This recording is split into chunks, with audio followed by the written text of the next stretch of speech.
Hello, everybody. I am Donal Murphy, and welcome to my podcast. As you contemplate your next career move, maybe establishing your own fractional consulting practice is something you are thinking about as an interim step as you search for your next full-time role. Or maybe this is the time to pursue a new long-term vision that allows you to be fully in control of your own destiny, putting your expertise to use, choosing your projects, choosing whom to work with, setting your own schedule, and setting your own salary. In this episode, my guest delivers a how-to on structuring your practice, attracting the ideal clients, building trust quickly, and delivering measurable impact that keeps you in demand. My guest today is Antonio Montano, who is a seasoned marketing executive, strategic advisor, and fractional CMO with over 18 years of experience leading high-performing teams across the life sciences, biotech, and technology sectors. That said, I think what you will learn from Antonio can be applied to any role across any industry or sector. As the founder of CMO 360 Insights, Antonio helps organizations accelerate growth by combining data-driven strategy, AI-enabled marketing, and operational excellence. So I hope you enjoy today's episode. So Antonio, welcome to Layoffs over Lattes podcast. Great to have you here. Before we get going, one of the things that I always remind our listeners and our watchers, if you're watching this on YouTube, is that I know, because I'm living it firsthand, that layoffs and subsequent unemployment are hard. They can be mentally taxing. They can be emotionally taxing. If you are struggling, I really encourage you to seek the professional care that you need. And that professional care can be a licensed therapist, a medical doctor, or any other trained professional that can help you. This podcast does not substitute for seeking the care that you might need. This podcast is produced and offered to you in an educational and entertainment capacity. So, Antonio, welcome to the podcast. The first question that I always start off this podcast with is you have had a successful career in marketing, and particularly in the biotech space. But as a child, what did you want to be when you grew up? So when I was a child growing up, I wanted to be a mechanic. So I think it's because I was always tinkering with cars with my dad. My dad was always always trying to fix and restore old vehicles, or I guess classic cars. Yeah. And so I got into that with him, where we restored old Galaxy Ford 500, a nice candy apple red VW Beetle, and so on. So that's kind of what I wanted to be. I didn't end up being a mechanic though, but I didn't lose that. I mean, even now with my sons, we continue to tinker and fix vehicles and things like that. See how we can improve and modify so that their performance increases, things like that. So the topic of today's episode is fractional consulting. Because you have spun up a very successful practice of your own. And I think you've got a lot to share with people who might be thinking of doing the same thing. So for the purposes of this conversation, let's establish the definition or the concept of what a fractional consultant and expert is. So what is it in your mind? Sure. I mean, I guess in its simplest terms, a fractional hire or a consultant that a company would hire could be considered as a part-time hire or a expertise or an expert on demand. Mm-hmm. So a lot of companies, startups, mid-sized companies, but mostly startups, between like say 11 and 50 employees, they don't really have the budgets to hire a marketing team. They might have one or two people on hand. But one of the things that they could use is an expert, right? So on the marketing side, you could talk about GTMs, and you can talk about marketing automation systems, predictive analytics. So fractional, to me, I mean, well, like I said, in the simplest terms, it's a hire the experience you need on demand, which can scale up or scale down how the company needs it, and it's very, very flexible because then you can work with companies very, very easily in that respect, where you are giving them what they need when they need it, and then you can kind of fall back during maybe their, just certain points in time where they may not need that strategic experience or that guidance. And that's, I guess we'll talk about it later, but that's how you can kind of build up a retainership with different companies, things like that, as you go through whatever your fee model is. But that's my definition anyway. Right. And because you are very much a marketer, we're going to be, as we're talking through this topic, you're probably going to be pulling from your marketing expertise. But I guess fractional can be anything. It could be a fractional CFO, it could be a fractional CMO, it could be a fractional CTO. And I am assuming that a lot of what you're going to talk about in this episode could be directly applied to those other functions, as well as the marketing function that you very much live and breathe. Yes, absolutely. Yeah, you're absolutely correct. It really applies to any expertise you need, like you said, CFO, CTO, CMO in my case. But also, it doesn't necessarily have to be someone who is in the leadership part of the company. You could also have subject matter experts, or people who have been working 5, 10, 15 years in a specific their genius space, right? Whatever your space is. I mean, if you're an expert and you can help a company grow their market there, then by all means, you are an expert, and you can apply a fractional methodology to that. Right. So you were laid off last year. So following your layoff, you have gone on to build a successful fractional practice. So I have a kind of a two-parter here. Let's take the first part of this question. Was there a moment of epiphany when you realized that this could be a viable path forward? Yes, absolutely. So like many of my colleagues who were laid off or are being laid off, there's that initial gut punch, and then you're sort of, you kind of go into reaction mode. And that includes a lot of things, right? Obviously, you're taking a look at new opportunities. You're looking at roles that you can apply for. You're optimizing your resume for those ATS scanners to make sure you can possibly get through them. It's I mean, I define it as the disaster we now call our job hiring process, right? Which isn't working. And I've talked to many colleagues about that and gotten their feedback as well. So putting all this work into my next full-time opportunity, I was finding, and people, I'm sure people agree with this, is that it is a full-time job. Looking for a job, looking for your next opportunity is a full-time job. Right. And you are spending a lot of time each day doing those things that I just explained, right? So you're optimizing your resume, you're looking at opportunities, you're fine-tuning for ATS filters, things like that. You're networking on LinkedIn, reaching out to people who who you've worked with for possible, leads into your next opportunity. So, yeah, I mean, I was putting, 7, 8 hours a day into this, and I kind of had this moment where I just kind of stepped back a bit, and I said, well, if all these things I'm doing, I'm improving, or I'm really looking at, what's my brand, what do I stand for, who am I, who am I, what do I do, why do I do it? And to convince, or hopefully incentivize a company to hire me.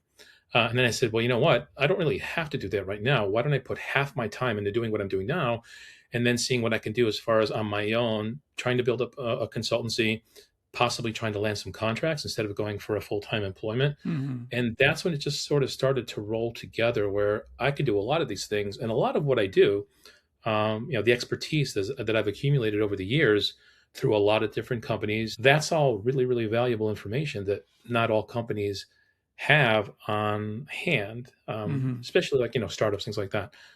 So I thought that, what could I do to productize my knowledge, my expertise? And that's what started me down the road of, not going for full-time employment, but let me just see if I can land a contract or two from the consultancy side. But so that's kind of how it evolved into what could I do to spool up my own consultancy, and that's kind of how that rolled out. Yeah, and perhaps related in the second part of that question is, what in your mind were the attractive elements of embracing a fractional career? For me, well, there's a lot of flexibility in it, but you can also cover a lot of knowledge, right? So you've got the knowledge you bring to your consultancy originally or initially, but then, you may be working with, staying in your space, you could be working with a company that is maybe, say, a drug discovery company, or maybe, say, a scientific instrument manufacturing company, or an molecular assays company. Those are three different types of companies within the same industry, but given what you can bring to the table, and then also afterwards, you can sort of diversify. So you can bring a lot to each one of those, but you also learn a lot from each one. Hmm. So going forward, and all of that knowledge is just going to help you land your next client. So it's just Hmm. expands your knowledge. So I think, that's a good way to look at it. Right. And then, of course, you can also pick your clients, right? So you can be selective. Right. So, Right. and with me, when I bring on a client, usually it goes through, either a discovery or a marketing audit, things like that, something that's productized. But you get to know them, and then you get to choose whether or not it's a good fit. Yeah. Right. So having the subject matter expertise is one thing, but that doesn't assure you success. So let's get into the framework of what you have developed that you believe leads to long-term success and sustainability. And what are some of the important considerations when defining what your professional identity is and what you stand for? So I think that's one of the key things you need to think about when you start going down this road. You have to kind of step back and look at if I were to offer a service or productize my expertise, how could I package it or how could I offer it? But then that also rolls into, your brand, right? As a company or as a person, as the expert, who you are, what you do, um, and also why you do it. But again, it's not also when you think about what you do, you can't think of it as sort of what you do. It's really the outcome, what you solve, right? So, for Mm, example, when you approach prospective companies that are going to hire you, they're really not interested in what you do. They're interested in how you can solve their problem. mm, Right. So if you can articulate how you can solve their problem, then they're going to want to talk to you. They're going to say, our leads are stalling. How can we fix it? Our conversion pages aren't converting. How could we fix that? Our lead gen that we're generating leads, but they're not converting. Are we getting good leads? It really all depends on how they're really setting up their whole go-to-market plan, right? But mm. that's something you can do. You need to identify yourself as a problem solver and not think of yourself as an hourly worker, but think of yourself as an expert that's going to deliver a specific outcome. Hmm. So that's how you get clients, or at least that's how you get opportunities for discussion. Right, right. Um, you believe that growth should come from not having more clients, but having the right kind of clients. Can you speak to that as well as how to structure a client portfolio as you're building your kind of book of business? Yeah, sure. So it's absolutely it's not having a lot of clients. You're right. It is having the right type of clients. So, for example, um, as you grow your clientele, you may have, say, two or three retainerships, right? So clients that you work on steadily, and they could have started out as a project, maybe a 1 month to 6 month project, but then they evolved into sort of a monthly retainership. And then you may also have some project clients, right? So these are like maybe 3 to 6 month projects. They want a specific outcome or deliverable, and you'll deliver on that through whatever contract you come up with for that deliverable. Um, so it's going to be a mix. As you go through initial contracts, retainerships, and there could be a hybrid model in there as well, where you have consistent retainerships and also, like I said, some projects along the way.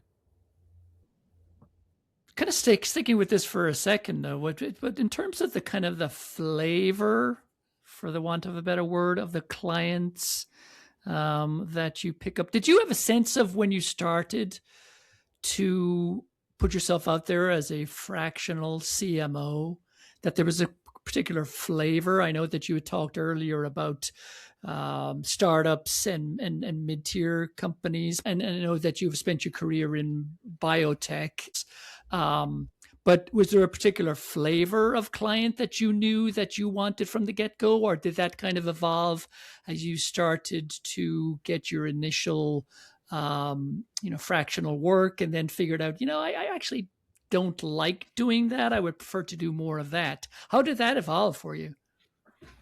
So I think so initially, so I had to step back and take a look at what could I actually productize, right? So for me, I can it's pretty much covers a full stack, marketing technology, right? So whatever biotech company I work with, um, I love doing that, and I love working with teams. So and I love figuring out, where the problems are, then that usually comes out in our discovery calls, things like that initially. But I do.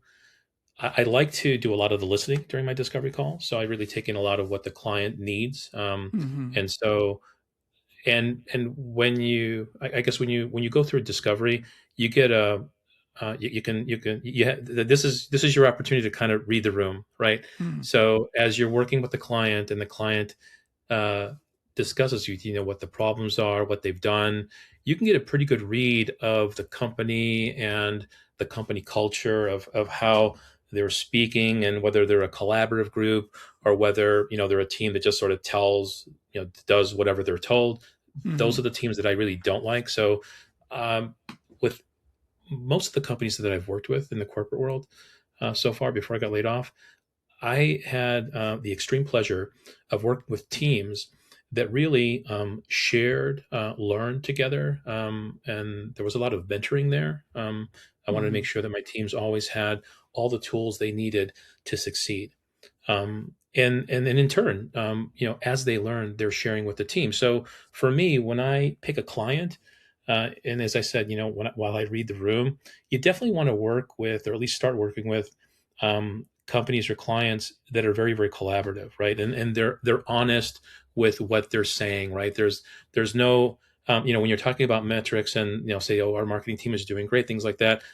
I kind of step back and say, okay, well, you're talking about vanity metrics. These are marketing metrics that make marketing look good. But then, you Hmm. know, what is marketing doing to actually impact revenue? And that's when there's like this really long pause, where they say, well, you know what? We don't really know. And I'm like, well, you know what? You should. Huh. So that's kind of like, I guess a lot of my clients have this epiphany where they go, wow, yeah, we should really try and be able to you know track attribution of revenue to marketing. You know, what is it doing for us? And it really all depends on the budgets, right? So certain companies will go ahead and say, well, we don't have a big budget, you know, we can't afford paid ads. And they say, okay, well, we kind of shift our strategy. Let's see what we can do organically, right? So organically through LinkedIn, organically through SEO, and you know through our website. So there are a lot of strategies that you can use. And this is where you know the client has to be honest, where they say, look, you know, we only have a $50,000 marketing budget, you know, or Hmm. whatever. What can we do with that? And I think when the relationship or the discovery, you know, call it starts that way, then you can really establish some reasonable expectations, right? And again, it's really about the outcomes, right? And it's not really about justifying what you're going to be doing for marketing as or for the company on the marketing side, in my case, but you really want to establish what are the outcomes, you know, what is success going to look like? And let's see if we have all the resources and tools to achieve that.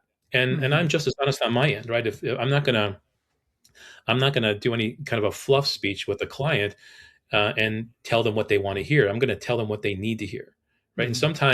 sometimes that message is doesn't it's not received as well, but overall they thank me for it afterwards because yeah, you know, we really kind of got a realistic view of what we really need to do, and we've also identified some things that we were doing that we shouldn't have been doing or weren't really impacting revenue or impacting Right. growth. Right. So Right. it's a you know I guess you can call it a teaching moment as well as a discovery moment. Right. Right. Um, but you know that's kind of where hopefully I answered your question there. Yeah. Yeah. One of the things that came up for me, and it goes back to one of the questions I asked you earlier about what were the attractive elements of embracing a fractional career, is that you know, as a fractional consultant, you get to choose the work that you want to do. So I'm assuming that there are times when you are in a discovery call where you're like, you know, this is not the kind of team that I think I can be effective working with, or this is not the kind of work that I really want to do, or they just have such a different idea of what they want to do that doesn't align up with what I think are the best practices. And maybe in that regard, you know, that's a good opportunity because you can guide them. But I'm sure that Mhm. it must come up sometimes where you're like, you know what, these people will just not, you know, listen, even if I, you know, bring them and lay the best practices right in front of them. So I guess I just wanted to kind of maybe gut check that to say you get to decide who you work with or who you don't work with, and that discovery call is as much you discovering them as they discovering you. Yes, absolutely. Yeah. So part of that discovery call is where it's not. I don't look at it as a sell. It's not a pitch for me. Hmm. And I guess for the company, if they really want to hire you and they say that, there might be a pitch on their side, but it's for me, it's an honest discussion, right? So can we work together? Can I offer the client, what they need? Could I, with the time that I have or with the time they're expecting? And of course, it all depends on, budget. Do they have the budget for my services? Sometimes I have to turn them away just simply because I feel it's not a fit. I don't think it's ever about price because I think, um, if you put together a really good package of deliverables based on the outcome the client needs, then pricing is not a negotiation. It's just simply, this is what it's going to cost to get this outcome. And usually Right. there are no negotiations over price. So it's not a price thing. But on the fit side, yeah, I mean, you want to make sure that you have as many people in the room that you're going to be working with. If there's no marketing team and it's just you and the CEO or Hmm. whoever it is, the CTO, if there's a chief technology officer, and they need it, then they're going to basically tell you what they need, how they're hurting, and what they need to happen in the next 3, 6, 9 months. And then that's where you have an opportunity to say, yes, I can do it. The discovery call is where you have an opportunity to decide whether or not you want to work for this client, right? Whether or not you want to bring them on as a client, or you want to pass. And Right. there are a lot of different reasons for passing. And one of them could be just simply, you know, um, they want to pay for marketing, but they think marketing doesn't work. It's like, okay, well, why do you want to hire me? So they say, well, we've never done marketing. We've never spent marketing. And they say, well, okay, what's your revenue at? And they say, well, we are not making any money right now. I said, okay, well, maybe marketing will help, but anyway, it all uh, depends, right? yeah. So it all depends. It all depends. Um, just picking up on something that you said, which is sometimes in the discovery call, the only people in the room are you and maybe the CEO and the CTO. But if the company does have a marketing team, like a tactical team, are you adamant before you take them on as a client that you meet with their team and understand the tactical team's capabilities, who they are in terms of personalities, etc.? Will you push for that to understand to just get a kind of a full understanding of the marketing org? Yeah, absolutely. Yeah. When I meet with a client and there's a marketing team involved, I usually want to have a secondary follow-up meeting with the marketing team. Or if the usually what I'll do is if someone reaches out to me and I'll usually ask them, do you have an existing marketing team? And then if they say yes, how many people are there? I said, let's invite them to the meeting because for me, the discovery call is also about everything that they're currently doing, right? So if they've got, um, a content manager or somebody taking care of demand gen or somebody taking care of, content gen, whatever, I want to speak to those individuals because I kind of want to see how they're thinking, right? And that's really a great meeting because then if I see how they're thinking about things and they're really, really open to things that I suggest, then that's a really good indication of this could be a team that I could work with, right? Hmm. And again, and I make this very, very clear when I meet with the team. I'm not being hired to tell you what to do, right? I'm being hired to work with you. We're going to explore what's working, what isn't working. Right.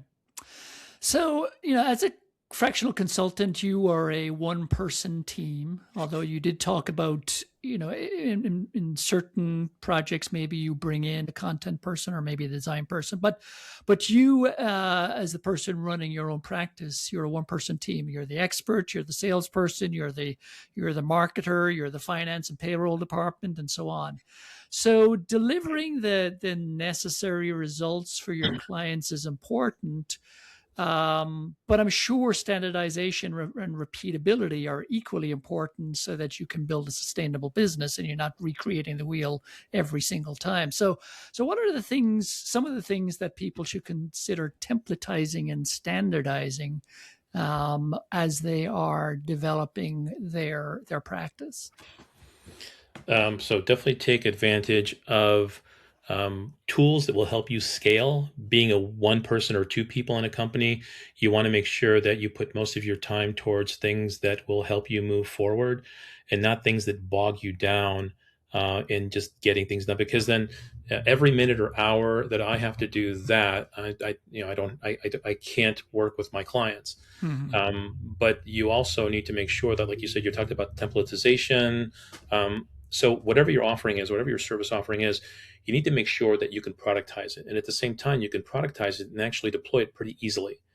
So to give you an example, right, I work with clients, and when we first start out, I might offer them a free marketing audit, right? So this is free to them, right? So I don't charge them anything for it. But the thing is, though, I do spend time on it, but I use a lot of things like, agentic AI to wrap all of the data together, put it into a report. And this is not making up data. This is sort of like, using Hmm. agentic AI to grab specific data from, credible places. Like, for example, for SEO, or website analysis, I'll use Screaming Frog, right? That's a really cool application. For competitive analysis, I'll use something like SimilarWeb, right? So these are applications that wrap real data into a report. And that report is very, very knowledgeable to the client. It's a free report, but it gives them really valuable information, right? And this is something that I can easily put together because I'm using agentic AI as Hmm. one of my tools. But again, I'm using agentic AI as a tool, as an assistant, not something that's doing the work for me. It's grabbing the data and I'll put it into a report, but it has guardrails, right? It's doing what I'm telling it to do. Right. So I think, but that's one of the tools that you could use. And, different industries, or if you're not in marketing, but then say, for example, you're in fintech, you can probably do the same thing if you're going to be doing maybe a financial audit, or something like that, right? So Right. there are tools out there to do that. But as being one person, or even if you have a two-person consultancy, you want to make sure that you can scale, and again, scaling to the point where you use all the tools that are available to you so that you can deliver. Right. Finding new clients can be pretty time consuming process, I am sure. Um, Yeah, can you talk about ensuring client retention or repeat business and how to have a steady flow of referrals coming in? sure. So on the retention, once you bring on a really good client and maybe even you build a retainership out of it, you want to keep. So once you have clients, you want to keep them if it's a good fit. And usually it's not that you want to keep them, they want to keep you. So for example, if I have a client on retainership, I may be working on several project outcomes for them. But at the same time, as you go through your project, you're going to identify other things that may need to be fixed, might need to be optimized, or just Hmm. simply other tools that they might want to use. And so as you bring those up, the client just sees you as bringing them more value, right? So no one's going to say no to more growth for their company, or increasing their lead quality, or more impact to their bottom line, to their revenue growth. So if you keep bringing good products and good ideas to your current clients, those clients are not going to want to let you go. So Hmm. that's a good way of retaining your clients. And then also with those very, very good clients that you retain, that you're working with, you're going to be asking for referrals. And for me, quite honestly, I'll work with a client, and after maybe say 3 or 6 months, and they've seen that I've worked with them really, really well, they might put a testimonial on my website, something like that. But then I'll also ask them, is like, do you know of any other colleagues or companies that you're working with right now that are, having some challenges, or Hmm. they've um, told you that they're maybe looking for someone to help them, and gotten 2 new clients that way. But again, that also works on the referral side. Thought leadership is also a big thing, right? So I think LinkedIn is probably the best way for fractional consultants to um, be more visible. And Hmm. that's through, thought leadership articles, through tips and things like that. Yeah. Um, but that's also a very good way of increasing your visibility and getting clients. Yeah. And just in terms of your client portfolio, is there a way to look at your client portfolio in terms of having X number of retainer clients and X number of one-offs? Do you kind of think about it that way? Yeah, so I think, once you want to get to a point where the majority of your clients are retainership clients, right? So those are going to be, people on retainer. They give you a monthly fee for a certain number of hours each month. So that should probably be about maybe 50%, at least 50% of your Hmm. your clientele. The other could be a hybrid, right? So you're going to have retainerships, you're going to have contract work that will only be 3 to 6 months, and you may even have smaller projects, contracts that are even shorter. But I think a hybrid where you have project work and retainership is a really good mix to have. And I usually sort of it's 50-50, right? So if you have 50% of, so say for example you've got maybe 6 clients, right? So at least 3 of them should be retainer clients, right? Because Mhm. that will help you on the revenue side. And then the projects actually tend to be pretty good, because what you'll do is with the projects, if they're not tied to exactly the same thing your other retainer clients are paying you for, or I should say the contracts entail, Mhm. it's just it gives you the opportunity to learn more. And Mhm. which is really nice is, at least what I find, is by working with one client, I'll learn how to possibly help another client who might be having the same challenges, things like that. So it Right. just sort of accumulates. The knowledge you gather accumulates to where you can further use it, or I should say, facilitate success for other clients. Yeah. And kind of piggybacking on that, and also kind of pulling in what you talked about or mentioned a couple of minutes ago, is thought leadership. So, how do you approach staying visible as a thought leader in the industry and the market that you find yourself in, and even when you're busy servicing your clients?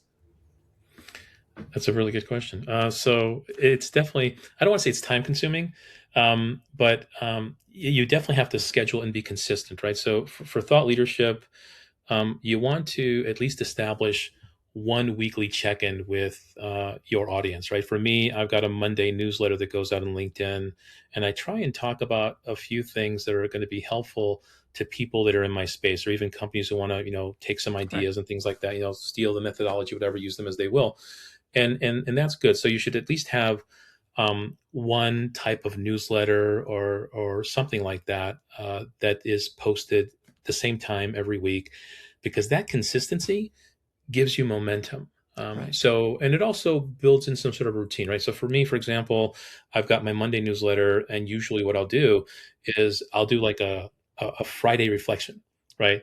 And so with my Friday reflection, I'll say, what have I done with clients, or what have I done for clients this week? What other challenges have other people shared with me? Things like that. And that kind of fuels my Monday newsletter. And so that works that way.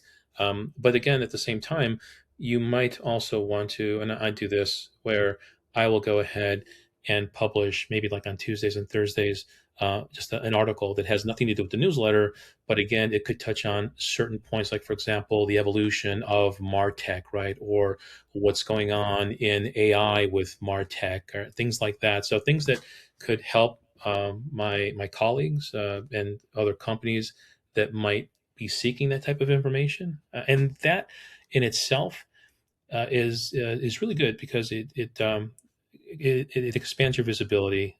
Whether you're to your network or other networks, people share your post if they feel that they're worth reposting, things like that. And then I've seen also where I'll put together some sort of like a checklist or some sort of a framework. People will just simply save those, right? So on LinkedIn, if you put together a framework, a checklist, you'll see that people are saving them for future guidance, things like that, which is kind of a cool analytic that you can get on there. But I think that consistency, like I said, creates momentum. That creates visibility, and it just opens up opportunities for more discussion. We are recording this episode on a Friday, and I did see your Friday reflection today on LinkedIn, and I noticed that there was not a bullet point in there that said you record podcast episodes on a Friday afternoon. So maybe you need to go back and refresh that. Yeah, I think you're right. I may have to go ahead and revisit that, and do a quick edit. And because you and I know each other, and because we are connected on LinkedIn, I will say that you do an incredible job of pushing out great content on LinkedIn. Again, it's not necessarily, I'm not necessarily your target audience, but I will go back to what you said, is the consistency. There's not a day goes by that you don't push out something fresh.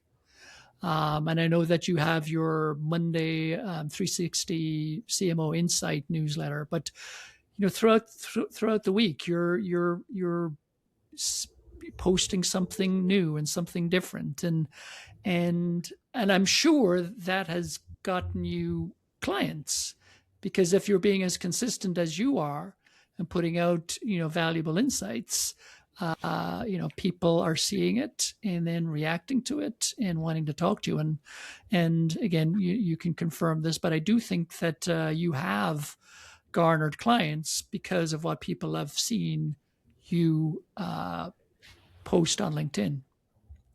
Yes, that's true. Yeah, I mean, I think usually it starts out with a question, like somebody will see my post and then they'll ask me a question, and then it turns into a conversation, and then it turns into, well, I'm having these challenges, or these, this is what I'm seeing. And again, if it's an evolution of that conversation, of the possible, opportunity to bring on a new client, Yeah. but that does happen. I mean, that it's inevitable if you keep consistently putting out thought leadership about your expert genius space, and people will see it. They're going to have questions for you. Absolutely. Yeah. Yeah. Yeah. Um, I think it's fair to say that in terms of a professional platform, LinkedIn is the place to go. I think I saw recently that there are north of 1 billion people Yeah. who are who are on LinkedIn. But do you do anything in terms of pushing out thought leadership content? Do you do anything else on the other social platforms, or is it exclusive to LinkedIn? Most of it is on LinkedIn, but I do have social media uh, articles and posts going out on Facebook. So Okay. I don't do much other than Facebook and LinkedIn right now, but the majority of it is on LinkedIn, just simply because that's where the majority of my clientele Right. comes from on the biotech side. In the Facebook space, a lot of the clients or potential clients that contact me through there are smaller size businesses, like maybe again they could be startups, but they don't necessarily um, they're not necessarily in biotech. They're still in the technology space, just Right. simply because they recognize me in being in biotech and life sciences and software as a service on the bioinformatics side. Um, but a lot of them, like for example, I've had small chip companies uh, CPU companies, things like that, contact me, and again, in the technology space where I've helped them. I didn't bring them on as retainers, but there were like several contracts that we did, short term Hmm. contracts, but they keep in contact and they want to hire me again. So it depends, on different Yeah. projects, things like that. And they're Yeah. smaller companies too, so they don't need consistent guidance or support, but they do need it occasionally if they're going to be doing, like, say, a product launch, or they're revamping something and they just need some strategic guidance. All right. So let's talk fees and fee structures and how to maximize your earnings. What are the different approaches, and is there one that you recommend? Yes, I recommend retainers all the time. But again, so retainers are nice because you're promising your client a certain number of hours, maximum hours per month for a fee, right? So, for example, you could have several companies retain you for, say, $5,000 to $15,000 a month, and you're going to give them between 10 and 20 hours, depends on how you work your fee structure. But again, it depends on your expertise, right? So, for example, and I'm not talking hourly; I'm talking the retainership now, right? We can talk hourly in a second if you want to. That's mostly on the Yeah. contract work, things like that. But on retainerships, you the range that I've worked with other colleagues on this, and for 15 to 20 hours a month, given that you've got 15, 20 years of experience, right? That's somewhere between a ten to $15,000 retainership. You could bring it down to seven, depending on the industry you're working on, and also available budget that the company has. I mean, you can work with smaller size companies and have a lower retainership model, but really all depends on how many hours you give them per month. But that's kind of how you work through it. If you're talking about hourly, which is usually contract work, you're still talking about um, outcomes. But even if it's a contract and it's an hourly, you really want to make sure that your hourly is at a rate that covers you. And when I say cover you, you're talking about, you're not working for a corporation. They're not giving you benefits, right? Healthcare, all that stuff, no Hmm. 401k. So you want to anticipate that, and you need to build that into your structure fee, right? So if you're putting together a contract with a company, you want to make sure you leverage a salary or an hourly wage on that contract that covers you. But again, like I said, I usually draw away from the hourly and try and build towards a retainership. Right. And just in terms of the retainership and guaranteeing a certain number of hours over a certain period of time, I'm sure that is tied to a certain, value add that you're bringing. You're focused on a particular project. You're focused on a particular issue that you're trying to solve for, as opposed for it being open ended and we'll grab a few hours here and grab a few hours here, Antonio, when we need you. Is it always kind of value driven as opposed to here's a check for $15,000 and we're going to call you up in the middle of the night if there's a need. Right. Yeah, no. So retainerships. So when you sign a retainership, there is a contract, right? So that contract is going to involve exactly what you're delivering for the client, right? Right. And so that could mean that you're going to be on call, or not on call, but available certain times. You can't have to build that in your structure. Like, for example, if you're putting together a 20-hour retainership with a company, then you're going to be available on Monday, Wednesday, and Friday, whatever, right? So consistent. So their team knows when they can contact you. It's normally not an on-call situation, unless, of course, you build into structured meetings. Like, for example, there's a meeting every Monday, right, where the team meets, and then you've got action items for the rest of the week, or you need to work on a specific project, but the outcome or the expectation is built into the retainership. For example, if you are hired as a fractional CMO to cover their MarTech stack, right? Well, then that covers everything in the MarTech stack, right? You're talking about marketing automation. You're talking about, email, demand gen, lead gen. You're talking about predictive analytics. You're talking about, analytics on the side where you can put together all of your attribution notifications. So you're putting together a whole structure, right? Mm-hmm. So it entails all of that. So, but just as long as you're specific on what you're delivering for the hours per month you're going to be working, then it's pretty clear. Hopefully, it should be Right. clear. I mean, you need to set expectations. You're not on call for anything that could be, that they need. Right. But again, what does anything include, right? Right. Yeah. um just dwelling on this for a second, whether it's retainer or whether it's in a hourly contract. um for the retainer, are you kind of touching base with your clients on an ongoing basis, versus like a project or hourly contract where there's perhaps going to be a post-mortem at the end to see if you delivered what they were hoping you were going to deliver, or what you guarantee that you would deliver. But from a retainer standpoint, is there always that kind of the ongoing check-in to make sure that expectations are being met? Yeah, I mean, in both cases, you're going to have ongoing check-ins. So, and in both cases, you're going to have an outcome. So, your standard of work or the SOW that's built into either a contract or the retainership is going to have specific expectations, right? So, what is that outcome? If a company is hiring you to improve their MarTech stack so that they increase lead gen by 10 or 15%, that's going to be one of your KPIs, right? If they're Mm-hmm. looking at increasing their quality of lead by, say, 50%, which means, say, their sales teams closes 50% more opportunities because of the high quality leads coming in, then that's going to be one of your KPIs. So whether you're doing contract work or whether you have a retainership, the KPIs are always going to be built into the expectations to the outcomes. Okay. Does that make sense? Yeah.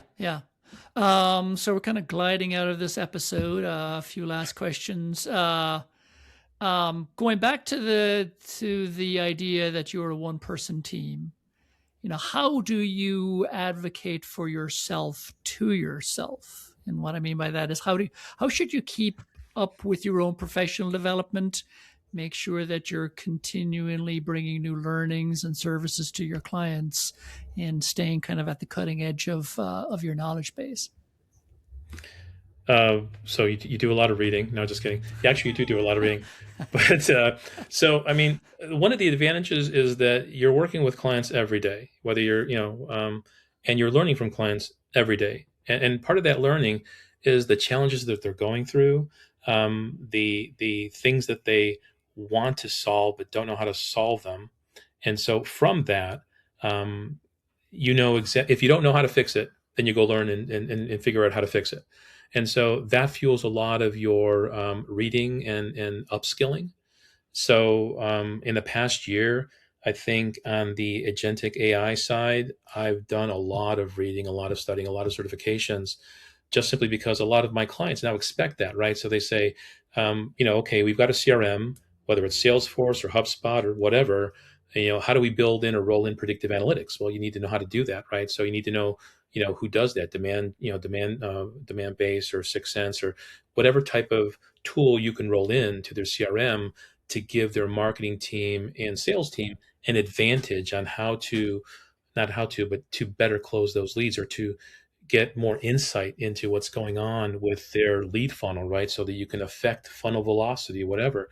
So all of that entails bringing on new skills, learning new things, Mm-hmm. learning how you can embrace AI while still using AI as a tool, the way it's, I think, the way most people use it, at least from my perspective, and just leverage more knowledge to benefit more clients in the way they need it.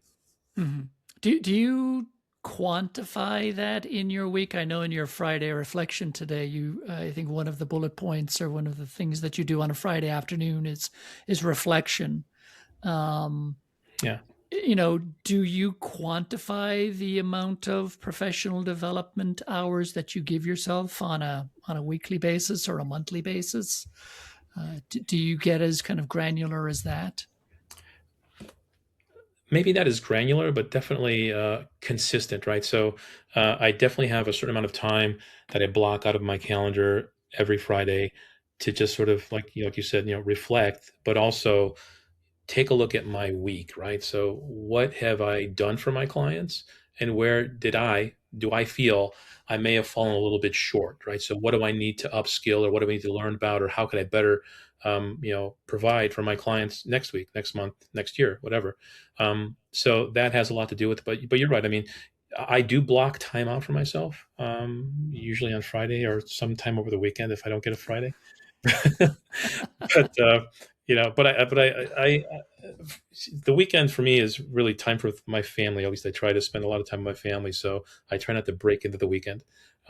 So I try and stick to Friday. And like I said, sometimes there's an overflow, maybe Saturday morning. Uh, But it depends. So, usually, if Friday doesn't work for me, then I do it over Saturday tea or something like that, right? So, but right, right, right. yeah, yeah, yeah.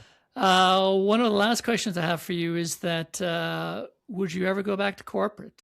So right now, I'd say I'm happy with what I'm doing, just simply because of the flexibility and the diverse clientele that I get to work with, different companies and the different people. I enjoy working with people, and I enjoy helping people become successful at what they do. Um, I got to say, to be very, very honest, every once in a while, I'll apply to a job because I see the company, I've researched the company, I really want to. I would see myself working with that company, maybe, um, and then see what happens. But right now, I'm really having a great time what I'm doing. It's so far so good, right? So my as long as I can keep bringing value to Mm-hmm. my clients and help them succeed, for me, that's a win. Right. Well, I can't thank you enough for coming on my podcast and sharing your expertise and sharing the learnings with the listenership that you have accumulated as you have built your practice. So, I guess the last question for you is, how can people find you? So they'll definitely be able to find me on LinkedIn, so they can always find me on LinkedIn. I also have a website. It's a CMO360insights.com, that if they want to take a look and see, even if they want to shoot me a message, take a look at all the blogs and articles that I've got there. And again, they're just, for knowledge, right? So in order to help people if they need the help. Yeah, But that's how they can contact me. yeah, and I'll put those links in the show notes so people don't Sure. have to remember, and they can see them right there. So, Antonio, thank you so much. I can't thank you enough for being here. Yeah, very welcome. And thank you for the opportunity. I've really enjoyed this session. Thank you so Yeah, much. cheers. Bye. Sure.